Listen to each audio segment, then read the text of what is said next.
அனைவருக்கும் காலை வணக்கம். பல வகையான பூக்களுடன் இன்றைக்கி இந்த மாதத்திலேயே ஏப்ரல் முடிஞ்சு மே மாதம் ஆரம்பமே அள்ளி கொடுக்குறாங்க பூக்கள். நீண்ட நாட்களுக்கு அப்புறம் என் தோட்டத்தில் நிறைய பூக்களை இன்றைக்கி நான் பார்த்தேங்க. அப்படியே கொஞ்சம் மறிக்கொழுந்துனால எனக்கு ரொம்ப பிடிக்கும். கொஞ்சம் இல்லை, மல்லி மறிக்கொழுந்து ஜாதினாலே மயங்கி கீழே விழுந்துருவாங்க, அந்தளவுக்கு பிடிக்கும். அப்படியே ரோஜாலாம் இன்றைக்கி கட் பண்ணிடலாங்க. இவங்கெல்லாம் திருப்தி நோய் வருதுன்னு நினைக்கிறேன். கொஞ்சம் பூக்கள் இந்த இதழ்கள் கருகி போய் பூக்கள் அப்படியே இருக்காங்க, பூக்காமல். சரி, நம்ம கட் பண்ணுறோன்னு இன்றைக்கி கட் பண்ணி நானே மலர வச்சுட்டாங்க. இன்றைக்கி ரோஜா செடி வளர்க்குறத பற்றி ஒரு சின்ன டிப்ஸ் நான் கொடுக்குறேன். நம்ம ரோஜா செடிகள் எப்போவுமே இலைகள்லாம் கொஞ்சம் பழுப்பு நிறமானால் அதெல்லாம் கட் பண்ணி விட்டுடுங்க. அதே மாதிரி பூக்களை ரொம்ப பூத்து கொட்டுற வரைக்கும் விடாமல் இந்த ஸ்டேஜில் கட் பண்ணி விட்டுடுங்க, கொஞ்சம் கீழே இறக்கி. அப்போது அவங்களுக்கு வேண்டிய சத்துக்கள் இன்னும் கொஞ்சம் அதிகமாக கிடைக்குங்க. அதே மாதிரி நம்ம ரொம்ப ஹைட்டாக போனாலும் கட் பண்ணி விட்டுருங்க. இந்த சீசனில் நான் பண்ண தப்பு அதுதாங்க. எனக்கு பூக்கள் குறைவாக இருக்கிறதுக்கு காரணமே, நிறைய பெருசாக செடிகள் வந்தால் நிறைய பூக்கள் பூக்குன்னு சொல்லி ஒரு பேராசைன்னு வைங்களா. பேராசை எப்போவுமே பெரு நஷ்டந்தாங்க. அதனால் பூக்கள் கொஞ்சம் குறைவாக தான் இருந்தது. ஏன்னா எல்லா சத்துக்களையுமே செடிகள் எடுத்தால் அப்புறம் பூக்கள் எங்கிறது நமக்கு கிடைக்கும் சொல்லுங்கள் நீங்களே. அப்புறம் தான் யோசித்தேன், சம்மராக இருந்தால் கூட பரவாயில்ல, கட் பண்ணுடா செடின்னு எல்லாத்தையும் கட் பண்ணி விட்டுட்டாங்க. பரவாயில்ல, என்னுடைய நேரம் நல்ல நேரம் போல் தளிர்கள் அழகாக வந்துட்டாங்க, பூக்கள் அதிகமாக கொடுத்துட்ருக்காங்க. எனக்கு அதில் ரொம்ப சந்தோஷங்க. இந்த சம்மர்லேயும் கட்டிங்லாம் நான் ஷேர் பண்ணேன். பரவாயில்ல, எனக்கு பூக்கள் குறைவாக இருந்தாலும் நிறைய பேர் வீட்டில் பூக்கள் பூக்கும்பொழுது அவங்க படுற சந்தோஷமே நான் பட்ட சந்தோஷத்துக்கு ஈடுதாங்க.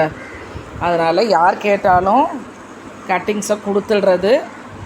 சம்மர்னால் கூட சிலர் வரும்னு சொல்லி கேட்கும் பொழுது என்னால் கொடுக்காமல் இருக்க முடியல. நிறைய விதைகள் வந்துட்டுருக்காங்க, சங்குப்பூக்கள் விதைகள் எல்லாமே சேகரிச்சிட்ருக்காங்க. ஆனால் தொலைவில் இருக்கவங்களுக்கு என்னால் கொரியர் அனுப்ப முடியாது. விதைகள் கண்டிப்பாக நான் ஷேர் பண்ணுறாங்க, அதில் எந்த மாற்றமும் இல்லை. அடுத்த மாதம் நான் விதைகள் ஷேர் பண்ணலான்னு இருக்கேன். ஏன்னா போஸ்ட் ஆஃபீஸ் எனக்கு நியர்பை, ஆனால் கொரியர் ஆஃபீஸ் ஒரு 4 கிலோமீட்டருக்கு என்னால் போக முடியாதுங்க. கட்டிங்ஸ் கொடுக்கணுன்னு நம்ம கொரியர் தான் அனுப்ப முடியும், போஸ்டெல்லாம் அனுப்ப முடியாது. சீட்ஸ் எல்லாம் நான் சேகரித்து வச்சுட்டே தான் இருக்கேன். முலாம்பழம் வச்சிட்ருக்கேன், கத்திரிக்காய். தற்பொழுது நான் சங்கு பூக்கள் விதைகள், சில விதைகள் பூக்கள் விதைகள்லாம் சேகரித்து வச்சிட்ருக்கேங்க. இதெல்லாம் நான் உங்களுக்கு கொடுக்குறேன். மல்லி நல்லா பூக்கள் கொடுக்குறாங்க. இந்த அரளி பூக்கள்ங்க ஹைப்ரிட் தான், குட்டி செடி தான். செடி சைஸ் பாருங்கள், பூக்களுடைய எண்ணிக்கையே பாருங்கள்.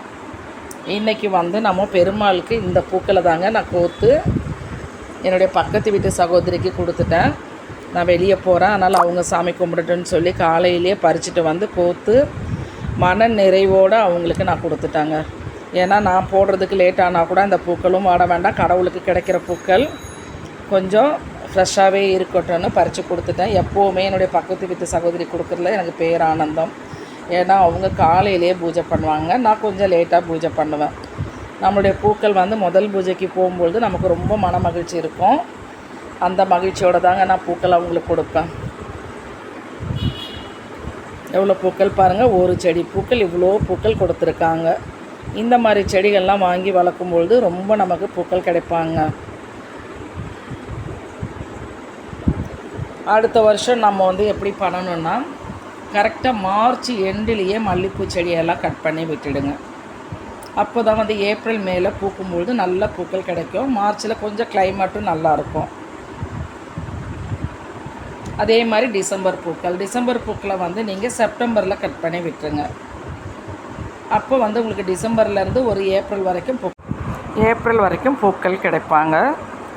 தேங்க்யூ ஆளுங்க. சப்போர்ட் பண்ணுங்கள், சப்ஸ்கிரைப் பண்ணுங்கள், லைக் பண்ணுங்கள், கமெண்ட் பண்ணுங்கள்.